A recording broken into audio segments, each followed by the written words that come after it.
Hi everybody, Sarah Kitchen from Kaleidoscope. Today I am going to show you how to make a classic Thanksgiving side, stuffing, but we're going to do it a little bit different today. We are going to be making it with crescent rolls instead of with bread cubes. So, like always, I suggest you watch the video one time through to make sure you understand all of the ingredients and the steps, and then have at it.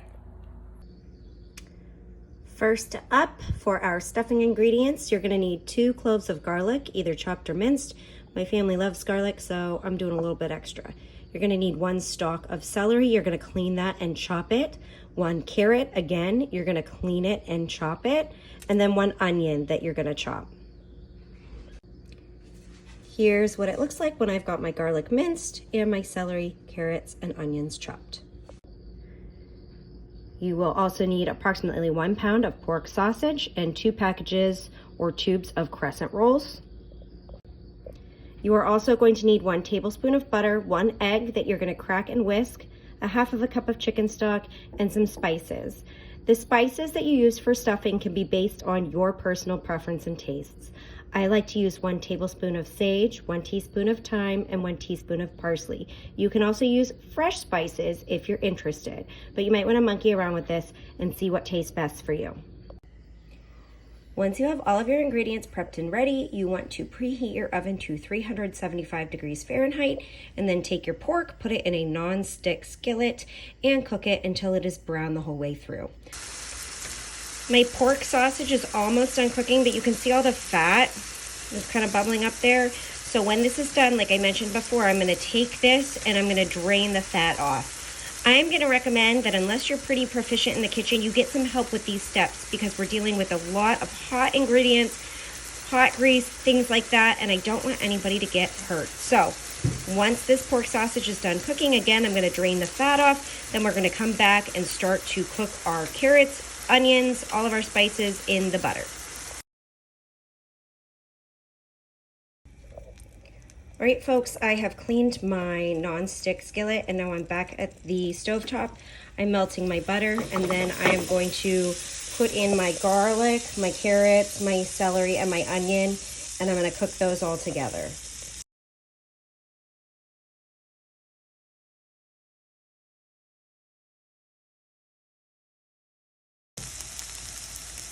So we've got our vegetables cooking down here. My onions are looking lighter, almost translucent. Your vegetables, they don't need to be soft, maybe al dente. You don't want them to be raw and crunchy, but they are going to be baking with a lot of moisture, so they're going to soften up in your oven. Once you've got this cooked to the way you want it, you're going to add your spices. Once I've got my spices in there with my vegetables, I'm going to take my sausage, put it back in, mix it all together.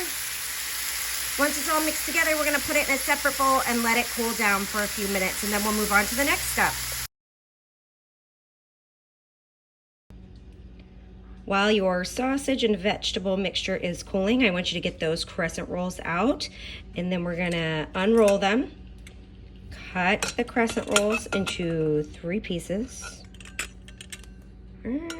My kitchen's just not big enough for this. And then you're going to roll each one of these into a little ball.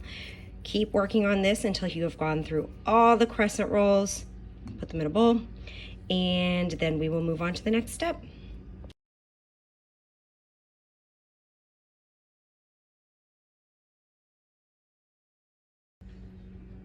All right, we're ready to put this sucker together. So you're going to need a big bowl. You're going to combine your sausage and vegetable mixture. And you're going to dump in your crescent roll balls, your whisked egg, and your chicken broth, and mix it all together. Got the sausage and the crescent rolls together. Now I'm going to pour in my chicken stock, my whisked egg. Then I'm going to mix that all together. Then I will be transferring it to my casserole dish. All right, all you cool cats and kittens, I've got my stuffing in my casserole dish. Now I am going to stick this in my preheated oven. Remember, we were preheating that at 375 degrees Fahrenheit. I am gonna let it bake for about 45 minutes to an hour. You're gonna have to watch. What you wanna make sure is that your crescent rolls are all baked through and it looks golden brown. If you start to see that the top is getting too dark for you, you could put some aluminum foil over it to finish the baking. All right, our stuffing is done. Look at that, looks pretty tasty. It's brown on the top and the crescent rolls are all cooked through. So I hope you enjoy making this crescent roll stuffing for your family, whether it be for Thanksgiving or just for a nice tasty side whenever.